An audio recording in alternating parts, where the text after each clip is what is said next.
Здравейте! Приятно ми е да се представя. Аз съм доктор Оскар и съм началник на клиниката по очни болести в УМБАЛ Александровска, а също така и председател на Българското дружество по детска офталмология, невроофталмология и офталмогенетика.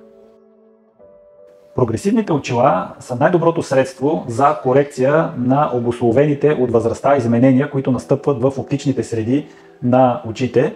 И това е най-добрият начин ние да коригираме зрението си, както надалеч, така и наблизко. Аз самият използвам прогресивни стъкла. Това всъщност са ми първите очила, които сложих и съм много доволен от резултата. И използвам случая да обърна внимание, че стъклата на Zeiss са според мен най-добрите стъкла, които могат да коригират зрителните нарушения. Прогресивните стъкла на пръв поглед изглеждат съвсем обикновени стъкла, такива каквито са монофокалните стъкла.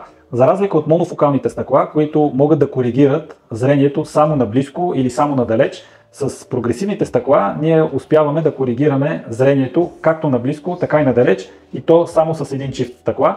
Това става благодарение на уникалните възможности на прогресивните стъкла, които позволяват стъклото да има различна пречупателна сила в различните части. По-малка пречупателна сила в по-горната част на стъклото, тъй като когато гледаме надалече, ние гледаме предимно с по-горната част на стъклото, и по-голяма пречупателна сила в по-долната част на стъклото, тъй като когато гледаме наблизко, ние използваме предимно долната част на стъклото.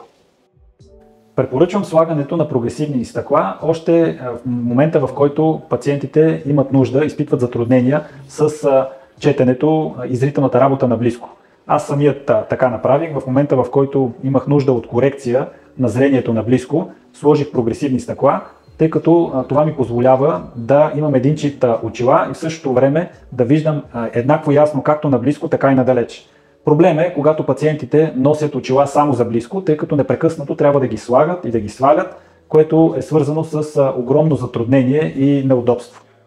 Това, което трябва да знаем за прогресивните стъкла, е, че те са напълно безопасни и че много бързо се свиква с тях до такава степен, че след това ние не искаме да се разделим с тях и изпитваме удовлетворение, удобство от носенето им. Всъщност съществува един основен мит и това е, че пациентите не могат да свикнат с прогресивните стъкла, което не е вярно, тъй като в рамките на до няколко дни пациентите свикват с тези очила и реално нямат никакъв проблем. В практиката си не съм срещал пациенти, които не могат да свикнат с прогресивните очила, в случай, разбира се, че те са изписани правилно и пациентите свикват много бързо с тях. Искрено се надявам, че след като информираме хората за прогресивните стъкла, все повече хора в България, така както и в Европа, в Съединените щати, във всички развити държави, хората в активна възраст между 40 и 65 години носят прогресивни стъкла, тъй като това е основното средство за корекция на зрителните нарушения, които се развиват с възрастта.